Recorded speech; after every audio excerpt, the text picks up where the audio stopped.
Sajid polio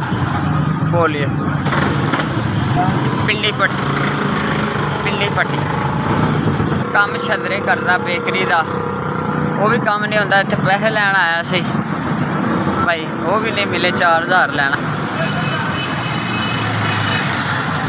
जी। भाई तुसी क्यों पूछ रहे, तुसी भाई किस वास्ते पूछ रहे भाई? घर से रात पालदा मेरी खाला जी च, मैं ही होंदा सहारा, कौन देंदा? सक्का भरा नहीं देंदा जी।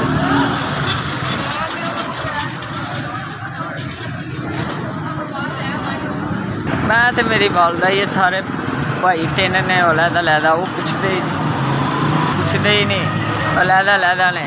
मेरी वालदा उन्होंने फल जे बेचारी ना टुरन जोगी, एक बांह की काम ही नहीं करती। वो भाई मैं 400-500 रुपया बेकरी का बिस्कुटा का भाई 4000 ठीक है।